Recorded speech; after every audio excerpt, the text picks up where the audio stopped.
Do you spend hours wondering, could you have done it differently? Was it what you said? Was it what you did? And does the inner critic come out in you? Well, I'm Juliana J. I'm the Empath coach and soul guide, and for a decade I've been helping people to work through the inner critic. If you're new to the channel, welcome, and please subscribe by hitting the bell below, and you will get the latest videos that I have in my series of videos to help you with your training to take your power back as an empath, because we do need tools. So this self-critic usually is a wound that is within the empath from your childhood. Normally with empaths, the feelings that you have, the emotions that you have as a child are rarely validated.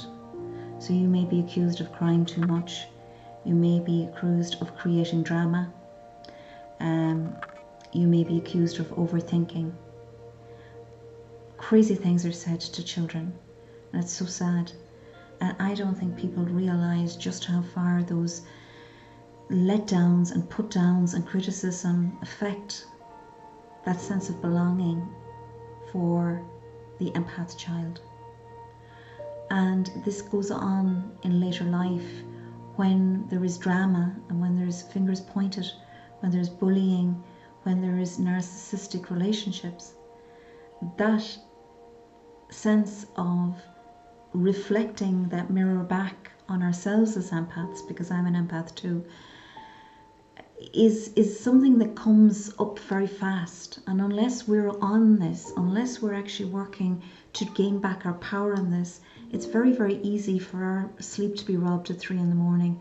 It's very easy to spend an evening overthinking and becoming completely overwhelmed with what you've done wrong or how this person is displeased with you. And this is toxic for your emotional well-being. What I need to say to you is, how people react to you is a reflection of how they feel about themselves. And it is very important that you have boundaries. It's very important that you learn how to have boundaries as an empathic soul. And when you learn these boundaries, the only people who will become annoyed with these boundaries are those who have benefited from you not having them before. And people will criticize you, and that's something we have to become to terms with. But what needs to happen is that criticism doesn't actually turn right back on you like a mirror, where you begin to become self-critical.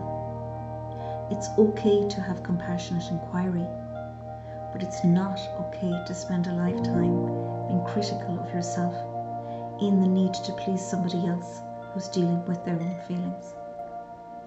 So if you are in a situation where you feel bullied, where you feel taken for granted, where you feel criticized, where you feel like everything that happens to you is wrong and your well-being is robbed daily, take a step back. Begin to observe, but not absorb, that critical information. Become aligned to what you think. Become accepting of how you feel, because your own inner voice is the voice of your intuition, and it knows when you're on track. It knows when you need to course correct. It will help you to do this if something hits the nail on the head. But if you're just feeling that you don't measure up, that you don't belong, and feel totally disempowered, that's a calling for you to rise up and reclaim your self-worth.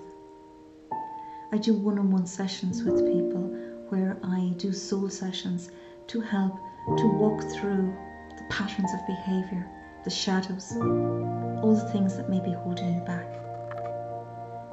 Just know that when an empath finally sees what's going on, can finally understand that it's not their fault, that somebody else is reflecting criticism of themselves, their inadequacies back on you.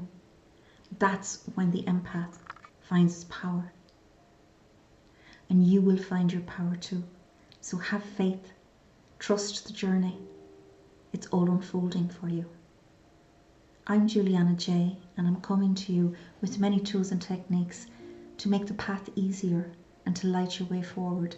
So please subscribe and let's join each other again, walking the empath's way. Namaste.